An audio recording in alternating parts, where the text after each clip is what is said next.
No batuque, Xangô não é punido por Oxalá. Na atual sociedade afro-batuqueira, começou a surgir narrativas de que, durante o Alujá, Xangô estaria pedindo perdão a Oxalá, ou que essa dança seria uma penitência imposta a Xangô por Oxalá. Mas qual a origem desse conceito? Seria no próprio batuque? Eu sou Eric Wolff, especialista em História e Cultura Afro-Brasileira, com ênfase nas religiões afro-gaúchas. Com o propósito de esclarecer, pesquisamos e encontramos a possível origem desse mito. Informaremos a fonte e, no final desse POV, daremos o nosso parecer. Em 2008, o professor Reginaldo Prandi publicou algumas pesquisas de campo no livro Mitologia dos Orixás. E na página 279, no mito, Xangô é condenado por Oxalá a comer como escravos.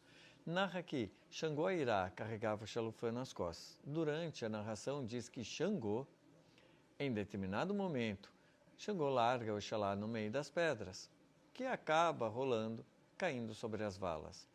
O Xalufã se sentiu desrespeitado e mandou muitos castigos atingindo o povo de Xangô. Quando Xangô soube do ocorrido, se sentiu arrependido e ofereceu um banquete ao Oxalá. Aceitou todos os mimos, no entanto, impôs um castigo onde Xangô nunca mais comeria em pratos de louça ou porcelana, nem em alguidares de cerâmica.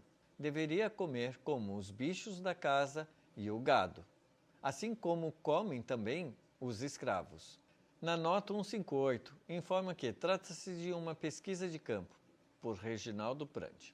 Recife, 1992, narrado pela candomblessista mãezinha Maria do Bonfim, sítio do Paiadão, e pelo pai Doda, também candomblessista. Considerações.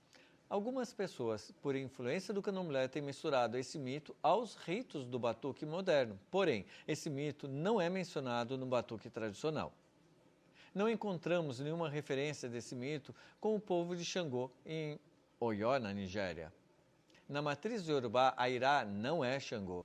Falamos com o povo de Xangô em Oió, na Nigéria, e nos informaram que a gamela é chamada de Opon Orixá e é um costume familiar todos comerem nela, que não tem nenhuma ligação com animais ou com escravos.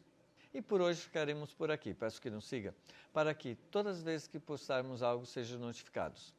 E até a próxima, pessoal.